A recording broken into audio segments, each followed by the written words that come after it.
வணக்கம். இன்றைக்கி நம்ம லெக் பீஸுகளை வச்சு பாயா செய்யலாம். வெள்ளை கலர் குருமா அப்படின்னு சொல்லுவோம் இல்லையா, அந்த மாதிரி ஒரு பாயா செய்யலாம். பொதுவாக மட்டனில் தான் வந்து பாயா செய்வாங்க. நம்ம வந்து இன்றைக்கி லெக் வச்சு பாயா செய்யலாம். கோழி லெக் வச்சு பாயா செய்வோம். ஃபஸ்ட்டு காலெல்லாம் நல்லா கழுவி எடுத்துக்கலாம். இதில் வந்து ரொம்ப அழுக்கெல்லாம் இருக்காது, கொஞ்சம் சுத்தமாக தான் இருக்கும். அதனால் ஒரு 2 தடவை கழுவுனா போதும்.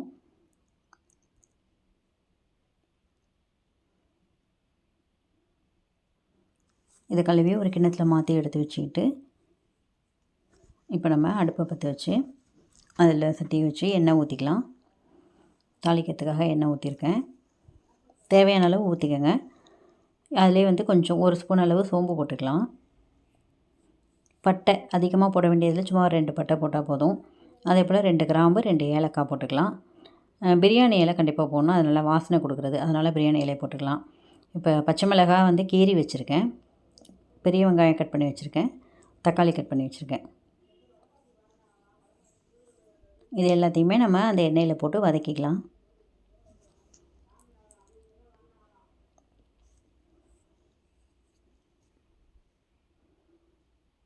முதல்ல வந்து பச்சை மிளகாய் போட்டு அப்புறம் வெங்காயத்தை போட்டு வதக்கிட்டு லாஸ்ட்டாக நம்ம தக்காளி போட்டுக்கலாம்.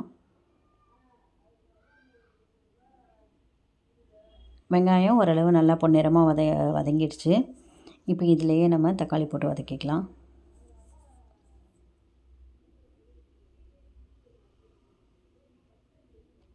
ஸோ இது வந்து பொன்னிறமாக வதங்கினது இல்லை, கண்ணாடி பதத்துக்கு வதங்கியிருக்கு. கரெக்ட். இப்போ இதிலேயே வந்து நம்ம கொஞ்சம் எடுத்து வச்சிடலாம். இப்போ நம்ம வந்து இது தேங்காய் அரைக்கும் போது இதை நம்ம யூஸ் பண்ணிக்கலாம். அதனால் கொஞ்சமாக இதில் வதங்கின வெங்காயத்தை கொஞ்சம் நம்ம எடுத்து வச்சுக்குவோம். தக்காளி தேவையில்லை, வெறும் வெங்காயத்தை மட்டும் எடுத்து வச்சுக்கலாம். வாசனைக்காக கொஞ்சம் புதினா போட்டிருக்கேன், அதையும் போட்டு நம்ம நல்லா வதக்கிக்கலாம்.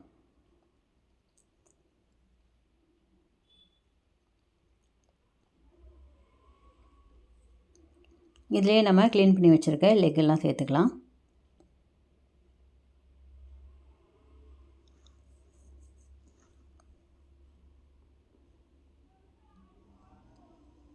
இது வந்து ரொம்ப பிரட்ட வேண்டியதில்லை, சும்மா ஒரு 2 பிரட்டு மட்டும் பிரட்டிட்டு இதில் தண்ணியை ஊற்றி நல்லா வேக வச்சுக்கலாம். ஏன்னா ஃபஸ்ட்டு வந்து நம்ம நல்லா வெந்துடணும், அதுக்காக தண்ணி ஊற்றி இதை நல்லா வேக வச்சு எடுத்துருவோம்.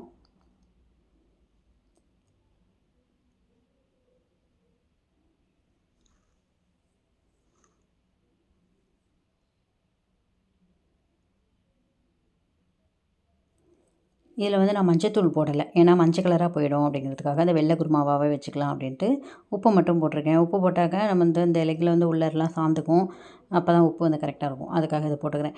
இதுவே நமக்கு வெள்ளை கலராக வரதை விட இன்னும் கொஞ்சம் கலர் வரும், ஏன்னா தக்காளி போட்டிருக்கோம் இல்லையா, அதனால் கொஞ்சம் கலர் வரும். மஞ்சத்தூள் போட்டோம்னா அது வந்து குருமா மாதிரி போயிடும், அதனால் அது வந்து மஞ்சத்தூள் போடலை. இது நல்லா அப்படி கொதித்து வெந்துக்கிட்டு இருக்கட்டும். நம்ம இதுக்கடையில் போய் தேங்காய் அரைக்கிறதுக்கு ரெடி பண்ணிடலாம்.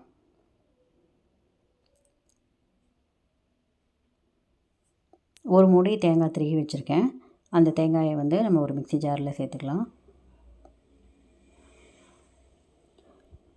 இது கூடவே 1 ஸ்பூன் வந்து சோம்பு, ஒரு 10 பொட்டுக்கடலை, அதே மாதிரி முந்திரி பருப்பு ஒரு 10 போட்டிருக்கேன், ஒரு 5, 6 பூண்டு பல், கொஞ்சமாக பட்டை, நம்ம வதங்கும் போதே எடுத்து வச்சோம் இல்லையா வெங்காயம், அந்த வெங்காயத்தையும் அதிலே சேர்த்துக்கலாம். 3 பச்சை மிளகாய் சேர்த்துருக்கேன். 1 ஸ்பூன் வந்து கசகசா சேர்த்துருக்கேன். பச்சை மிளகாயெல்லாம் நீங்கள் உங்களுக்கு காரம் எவ்வளோ தேவையோ அதுக்கு தகுந்த மாதிரி சேர்த்துக்கோங்க. இதை நல்லா நெய்ஸாக அரைக்கணும், நல்லா வெண்ணெய் மாதிரி நெய்ஸாக அரைக்கணும். அது போலவே அரைச்சாச்சு.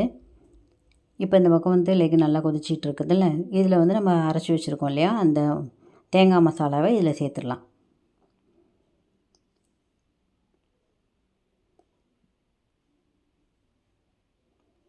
அடிக்கடி இப்படி பிரட்டி விட்டுக்கணும். பிரட்டி விட்டோம்னா தான் நல்லா உள்ளர வரைக்கும் லெக் வேகும். இப்போ நம்ம அந்த மிக்ஸி ஜாரையும் கழுவி அதிலே அந்த தண்ணியை ஊற்றிடலாம். தண்ணி ஊற்றி நல்லா ஒரு கொதிக்க வச்சிடலாம். இப்போ வந்து நம்ம உப்பு பற்றுது, இந்த டைமில் உப்பு பற்றலை அப்படின்னா கூட மறுபடியும் கொஞ்சம் உப்பு போட்டுக்கலாம். அதில் நல்லா கொதிச்சு நுர வந்துருச்சு. இப்போ நம்ம மறுபடியும் அதை கிளறி விட்டுக்கிட்டோம்னா அவ்வளோதான், நல்லா வெந்துருச்சு. வாசனை கமகமான்னு வருது. கண்டிப்பாக செஞ்சு பாருங்கள். இது வந்து இடியாப்பத்துக்கு நல்லாயிருக்கும், ஆப்பம், தோசை, இட்லி, இது எல்லாத்துக்குமே நல்லாயிருக்கும்.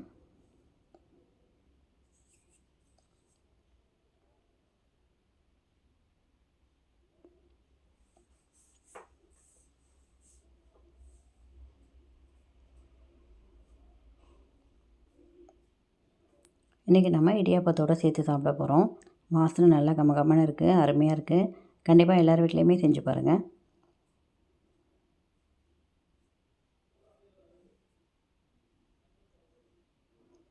நார்மலாக இட்லி தோசைக்கெலாம் கூட இதை செய்யலாம். செஞ்சு சாப்பிட்டோம்னா நல்லா டேஸ்ட்டாக இருக்கும்.